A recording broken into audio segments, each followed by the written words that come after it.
In South Africa, hundreds of students are killed in the uprising of Soweto. After Mao's death, the moderate wing of the Chinese leadership will prevail. In South Africa, civil rights campaigner Steve Biko is killed under torture. He becomes yet another symbol of the resistance against the apartheid regime.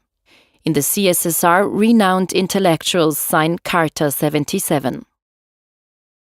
US President Carter succeeds in persuading Egypt and Israel to accept the Camp David Accords, with a peace treaty being signed soon after. In Iran, Ayatollah Khomeini rises to power, while Afghanistan is invaded by Soviet armed forces. In the USA, the 3 Mile Island nuclear accident melts down much of the trust put into nuclear technology so far. The CNN news channel is established. In Poland, the independent organization of unions Solidarność is founded. The Chinese Communist Party undergoes an about phase. In East Africa, more than 20% of the population of Uganda die in a disastrous famine. Iraq provokes Iran by an armed attack. In Poland, a state of emergency is proclaimed. China calls the leaders of the Cultural Revolution to account.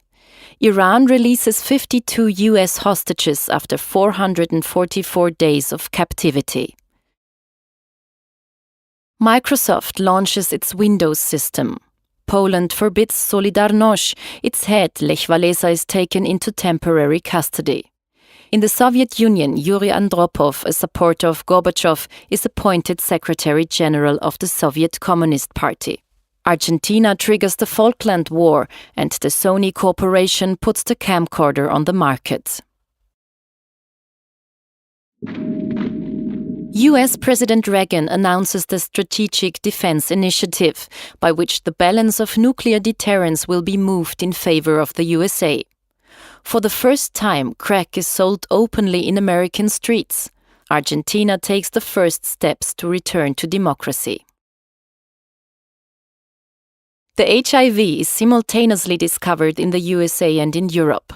In India, a military strike against armed Sikh separatists ends in a massacre. A few months later, Indira Gandhi, India's Prime Minister, is killed by members of her personal guard, who are Sikhs. The ozone hole above the Antarctic is discovered. Mikhail Gorbachev is appointed Secretary General of the Soviet Communist Party. Thus, Glasnost and Perestroika are set in motion. In Brazil, the military dictatorship comes to an end.